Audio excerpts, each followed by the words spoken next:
It's Brian and Pam. Green eggs and ham. I am what I am. And that's all that I am. It's the podcast, not a podcast, and those were the Cheshire Voice singers. Love them. Yeah, it's great. If you'd like to submit your own intro to our show, just email us here at the Brian and Pam Smith and Landry podcast, not a podcast. Can't wait to hear those. So, where would they send those, Pam? Send them to our email address, Brian. That's icecreamsodact@gmail.com. And that's all one word. It's icecreamsodact@gmail.com. Correct. And if you want to check out our episodes, or if you want to tell somebody else about them, we live at YouTube, and that is Ice Cream Soda CT, all one word, in the search box. Click on it. You'll see a round picture come up with Pam and I, and is it Pam and me or Pam and I? Either one. With Pam and me, and that you click on that, then you can go and find all our episodes. And we're up to episode number 19. How is that legal? It's unbelievable. And one other thing, Brian, the YouTube channel, it's free to subscribe. Say what? Free.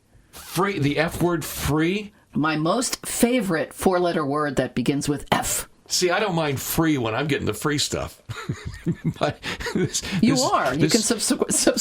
I can subscribe. Why do I can't subscribe to my own thing. I'll go blind. Sure you can. I think that's... I won't tell anybody.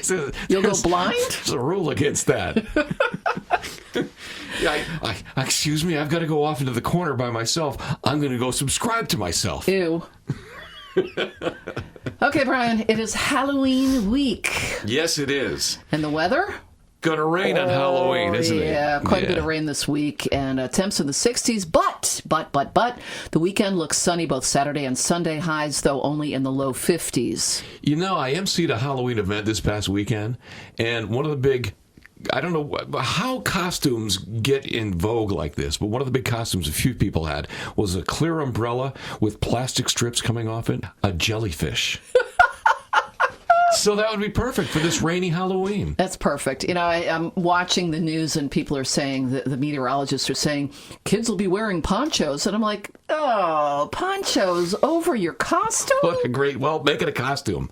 Oh. And what are you? I'm a wet guy, all right? Just give me the candy. Or a waterproof ghost. You just put plastic over yourself, cut a couple of eye holes in it. So, Brian, coming up on episode 19, we've got some special guests this week. Yes, we do, including, and I want to point out one of these, John Nan. Now, you've spoken to him before. He's from the Cheshire Food Drive. Yes, and this weekend is their big November food drive in Cheshire. So we'll hear from John. And we're also going to hear from a friend of yours, Chris, from the Brantford Compassion Club.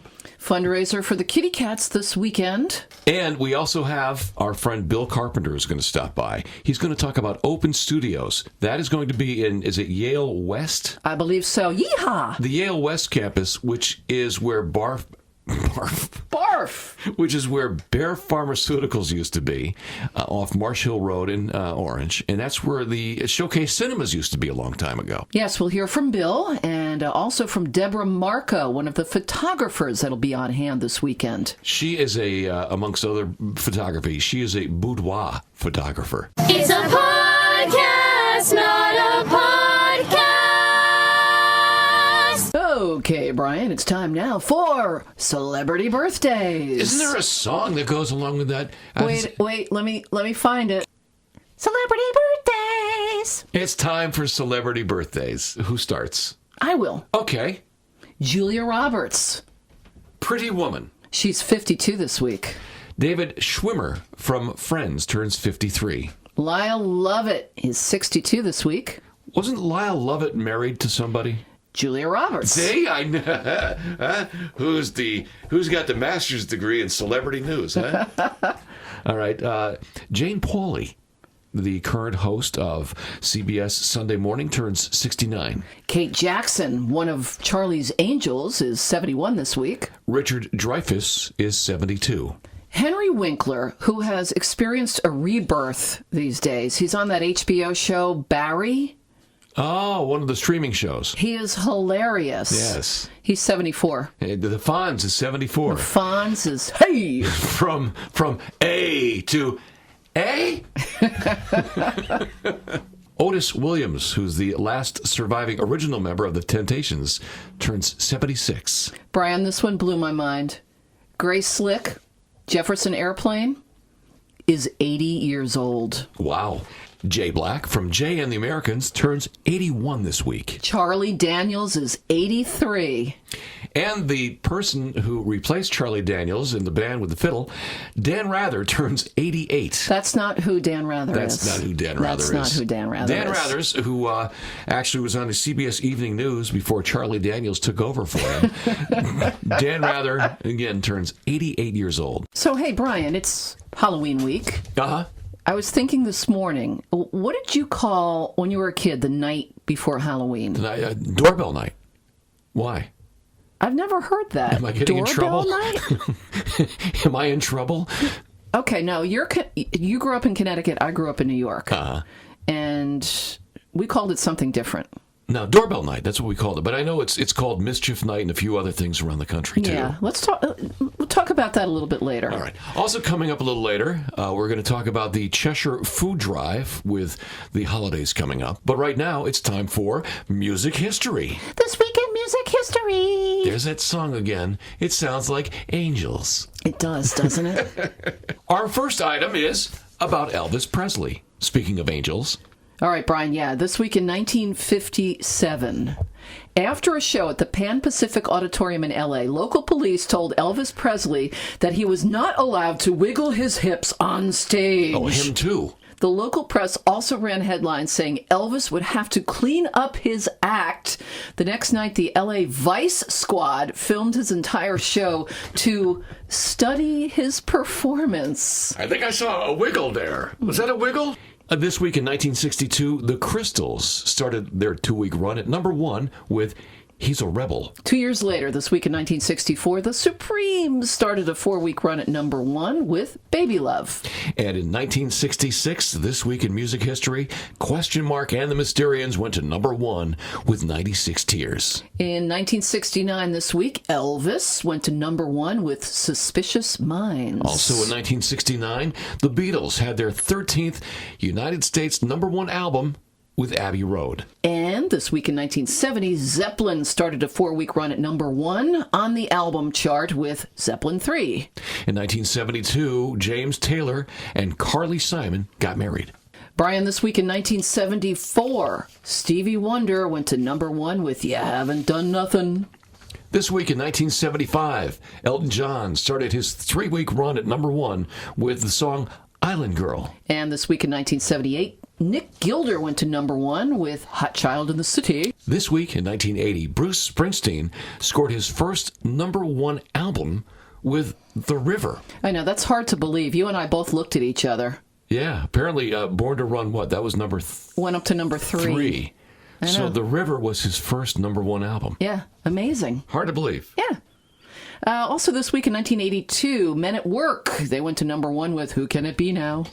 Back in this week, in 1984, Billy Ocean had a 2-week run at number 1 with Caribbean Queen.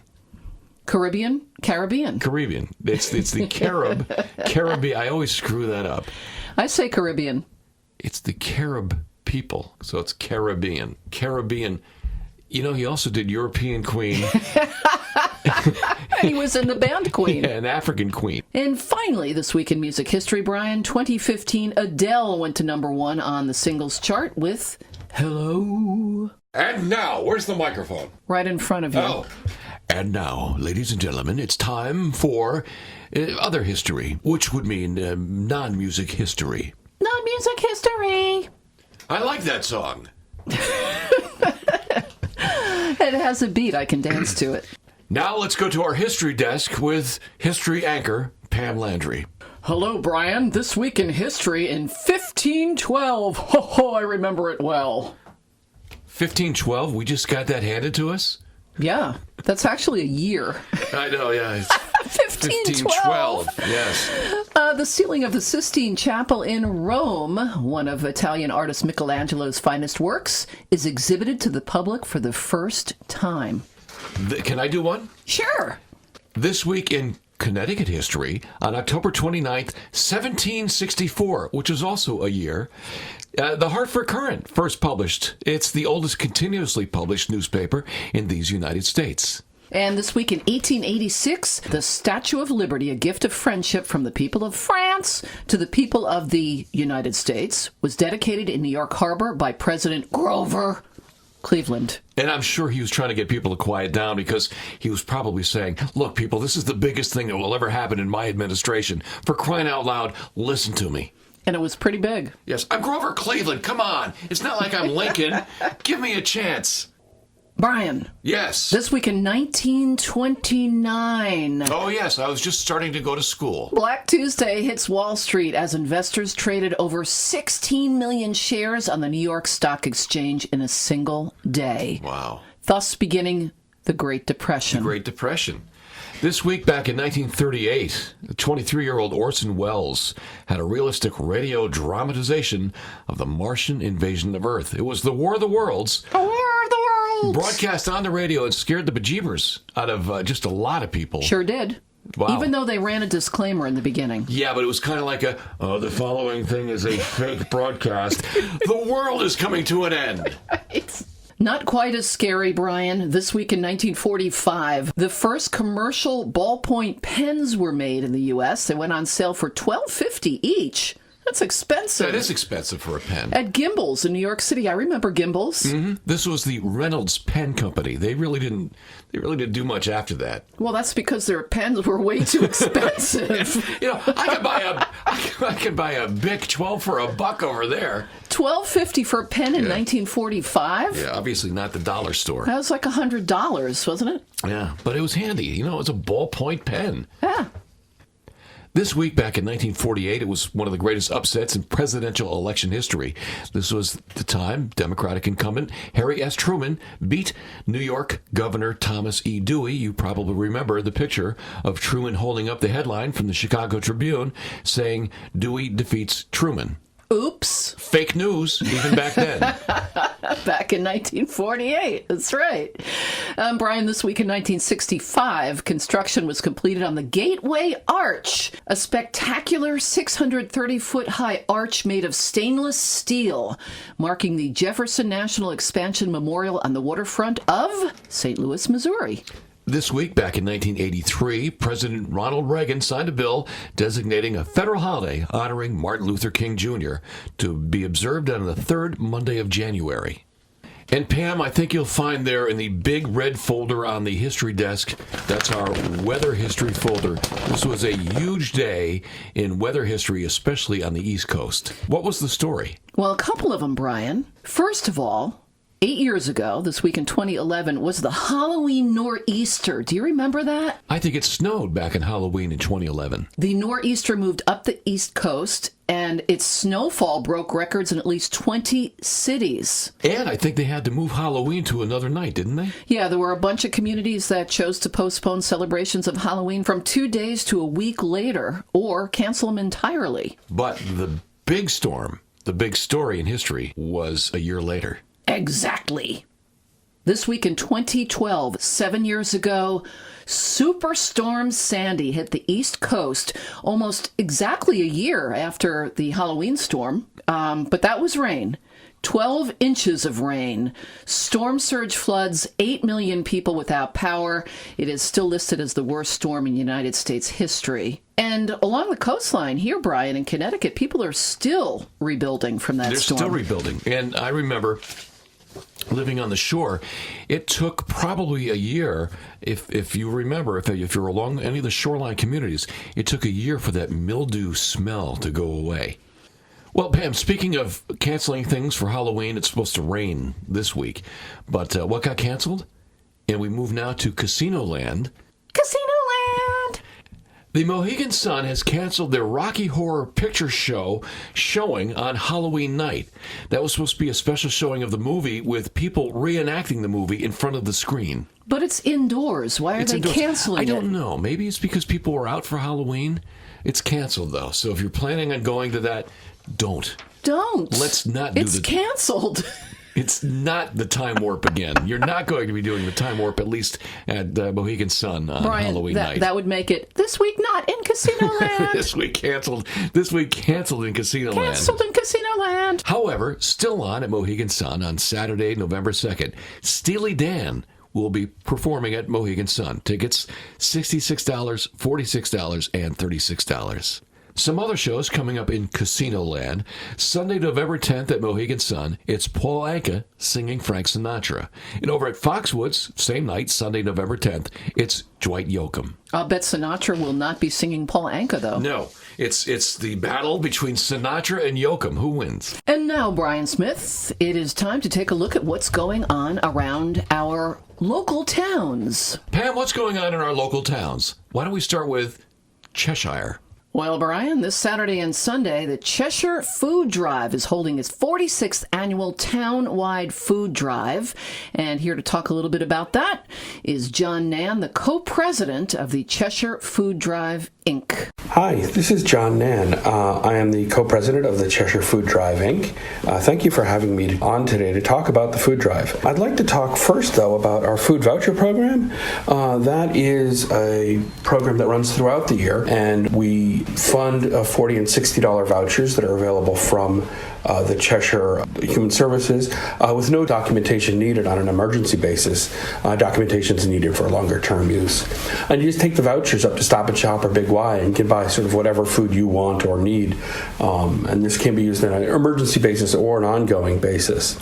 The other thing that's going on, of course, is our food drive that's going to be happening this weekend on the Cheshire Congregational Church Green. We'll be there from 9 to 3 on Saturday and Sunday and be collecting food also at the Stop and Shop in town. Of course, the food that we do collect all goes to local food pantries. Thank you very much. And thank you, John Nan, co-president of the Cheshire Food Drive. For more info, CheshireFoodDrive.org. Well, while we're in Cheshire and talking about things that are happening this week, let's talk about the Birdwalk at Boulder Knoll Farm. Cheshire Birdwalk at Boulder Knoll Farm. That will be Sunday from 8 till noon, so bright and early. Get up with the birds. Birding several hot spots in the town of Cheshire. Meet at Boulder Knoll at the kiosk off Boulder Road in Cheshire, newhavenbirdclub.org for more info. Now let's go to the shoreline and find out what's going on in Clinton this weekend. It's a workshop for military families. Yes, Brian, sponsored by COA, Kids of America's Heroes, the American Red Cross, offering free workshops to build skills for successful reintegration at home, work, and community for members of the military and their families. It's this Sunday, November 3rd from 2 till 4 at the American Legion Post 66 on West Main Street in Clinton. East Haven and the East Haven Library has a special afternoon with local authors. The Hageman Library in East Haven, Brian, celebrates authors in the New Haven area on Saturday the 2nd from 1 till 4:30. Each author participating, and there are a bunch of them, will speak about their books, and it'll be followed by a Q&A and a book signing. The event is free, but please register at HagemanLibrary.org or call the library. From East Haven, we pop out to Guilford, and can you believe it? We kick off the holidays. Yes, the holidays are coming.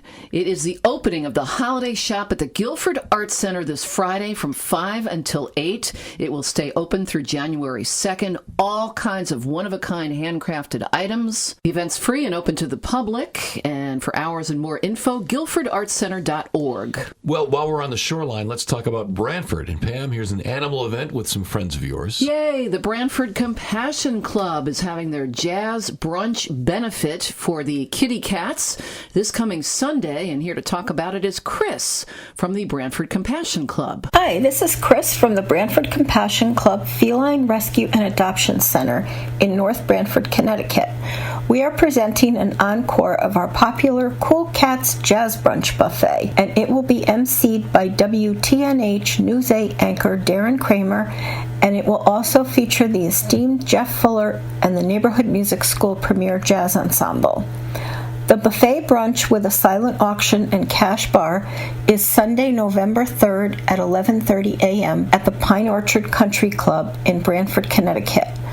The donation is $50 per person. Tickets can be purchased online at brownpapertickets.com, and you could search for the event, Or you could go to Brantford Compassion Club's website at www.brantfordcompassionclub.org. A portion of the proceeds will benefit homeless felines at our shelter. Thank you, Chris. BrantfordCompassionClub.org for more info. Coming up in what's happening around our towns this weekend, it's a big artists gathering in Orange. But first, let's go back to Hamden. Did you say Hamden? I said Hamden, Pam. Two things going on in one place. That's right. Two opportunities to explore Town Center Park in Hamden. The first is Thursday, the 31st at 3 o'clock. That coincides with the final farmers market of the season. And then Saturday morning, November 2nd, at 8:30. This is to compare what's seen at different times of the day in the park. Who came up with this? Brian, Yeah. It's not what you think. That guy wasn't there this morning. Let me write that down. Town Center Park is a nature sanctuary. A variety of different birds and different animals, and you can explore the recent changes to the park. It's actually a collaborative event, the two events, between the Town Center Park Commission, the Hamden Land Conservation Trust, and the New Haven Bird Club.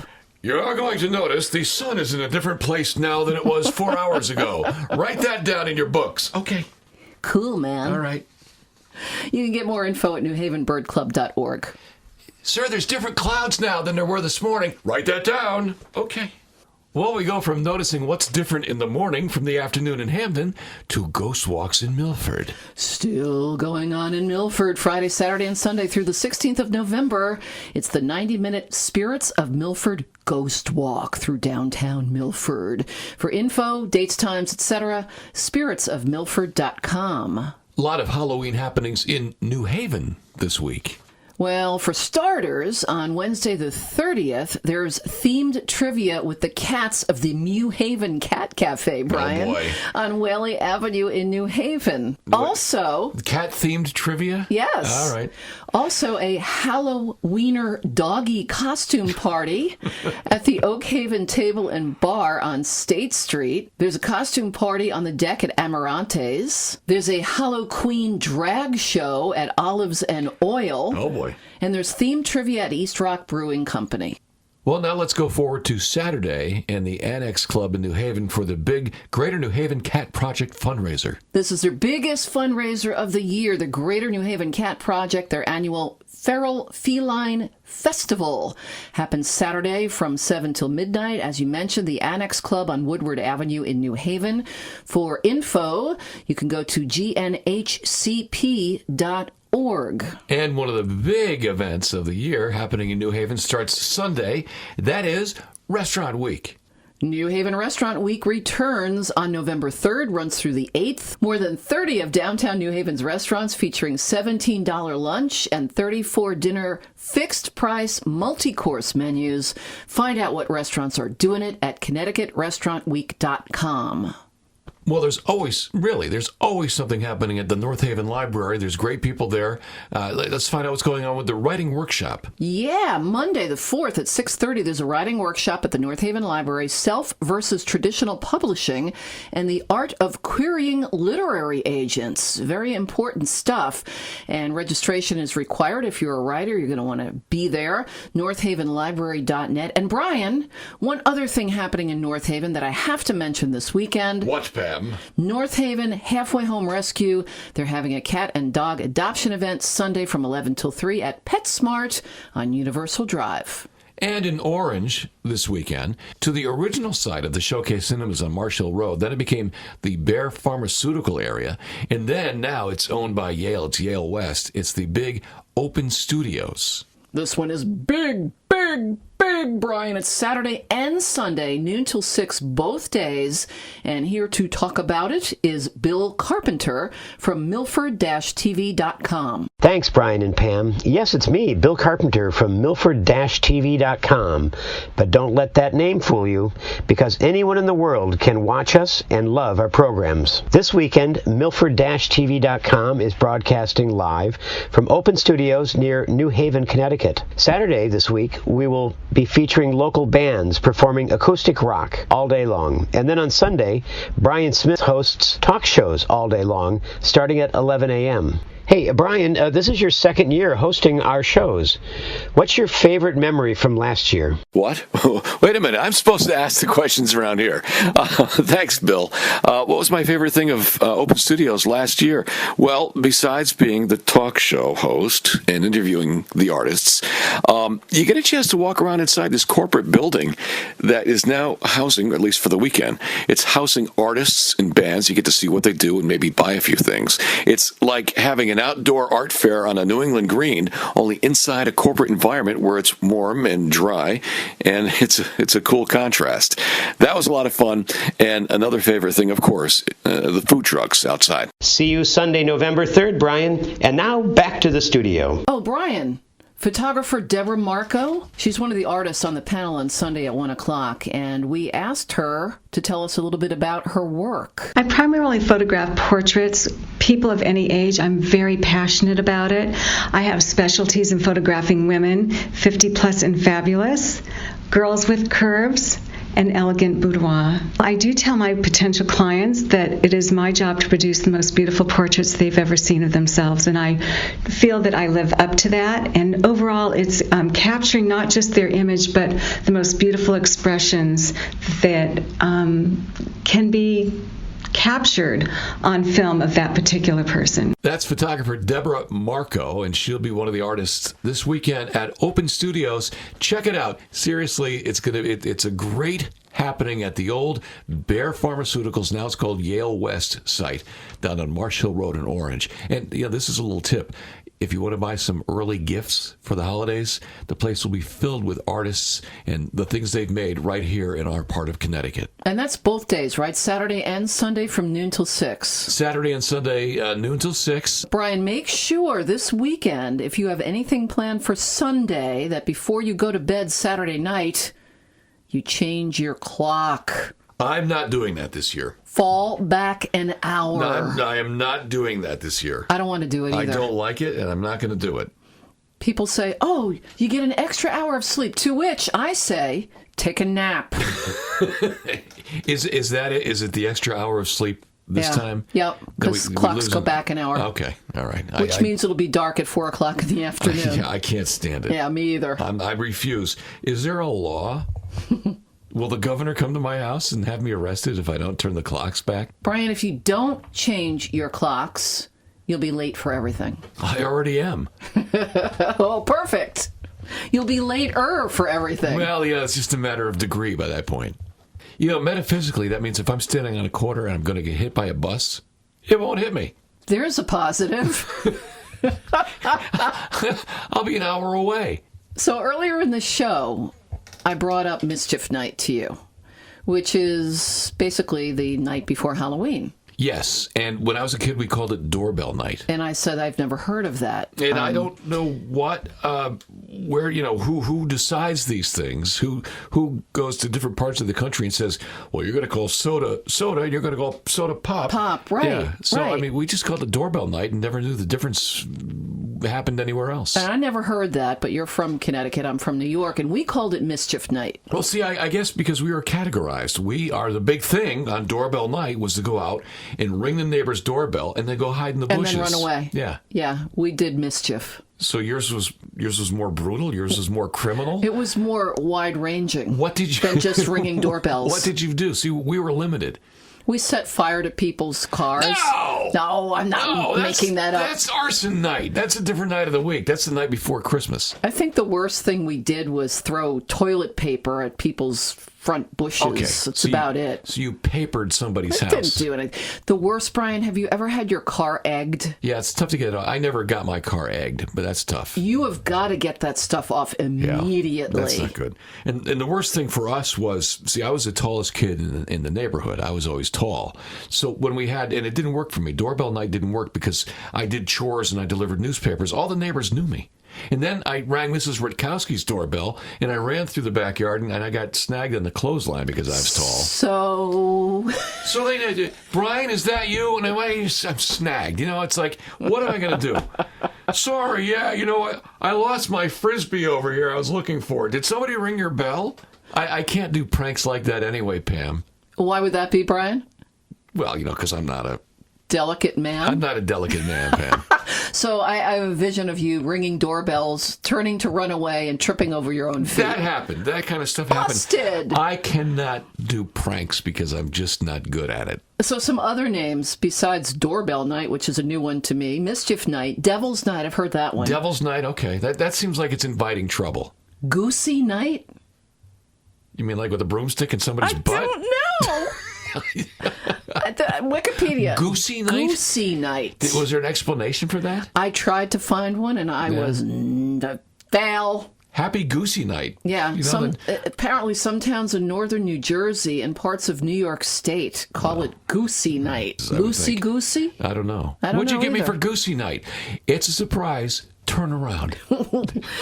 Also, wow! Also, Moving Night, which I like. What is it? Moving Night? Moving Night, due to the custom of exchanging or stealing porch furniture and other outside items. All right, you know what? Stop right there. Apparently popular in Baltimore. It's too much work. You know what I mean? It's right. Go do Doorbell Night. You don't have to carry anything. Well, those little plastic chairs are pretty easy. Yeah, and is Baltimore? Baltimore. Did they bring the furniture back? I don't know. Cabbage Night refers to the custom of raiding local gardens for leftover rotting cabbages and hurling them around to create mischief in the neighborhood. Come on. That's very narrow, too. Cabbage night. So if you bring an old watermelon to the party, are you out of your mind, Bobby? What's with the watermelon? It's cabbage night. I'll be right back. Get out of here with your watermelon. Spent all that time going through a garden trying to find something. I come up with the wrong round vegetable. So there you go. Well, pumpkin night. I mean, what's more perfect than that? And by the way, you do see a lot of smashed pumpkins on Mischief Night. By the way, speaking of pumpkins and smashed pumpkins, there is one more thing we can talk about, and that is National Pumpkin Destruction Day. When is that? November 2nd, National Pumpkin Destruction Day. It's at it's a place called the Rock Ranch in Rock, Georgia, south of Atlanta. It's a place where you can bring your pumpkins after Halloween. You bring them to the ranch. It's a family day of pumpkin destruction. You can practice pumpkin archery. You can put your pumpkin in the pumpkin cannon. That's good. Yep. You can enjoy pumpkin bowling, take part in the pumpkin hammer smash, and then, of course, there's always the old favorite, the crane-assisted pumpkin drop. That's a good one. Yes. What I love about that, Brian, is it's November 2nd, so they give you a day after Halloween to continue to enjoy your pumpkin and also to get to the event. And to wish your pumpkin a goodbye. Well, Jack, that's what they're all called. Jack, it's been fun. Lantern? Yeah, yes, Jack is an Irish name. Jack O. Lantern, thanks for hanging around all October and sitting there with the big straw piles and the old corn on our porch. But now I'm going to shoot you out of a cannon. Tomorrow, we're going to shoot arrows at you at the ranch and then drop you off a crane. But, they just rot anyway, so. They do. They look silly after a couple of weeks. Well, Pam Landry, speaking of pumpkins, I'm going to go carve my favorite jack-o'-lantern. You know what that is? What would that be, Brian? It's the one where you carve the pumpkin and then take all the innards and spill it out of its mouth like it's a vomiting pumpkin. Oh, the vomiting. Yes, that's adorable. That's my favorite of all time. Very cute. And then I'll bring it down to Georgia on November 2nd and throw it off a crane. Brian? Yes? Once Halloween is over, you know what's next. What's next? We go straight from Halloween to Christmas, don't we? Well, where's Thanksgiving? Doesn't get props. It doesn't. Not as far as retail goes. Just a quick meal, some arguments, and that's Not as far as retail goes. And by the way, as of last Friday in Youngstown, Ohio, an oldies radio station became Christmas 104. Not already. Oh, come on. That should be illegal.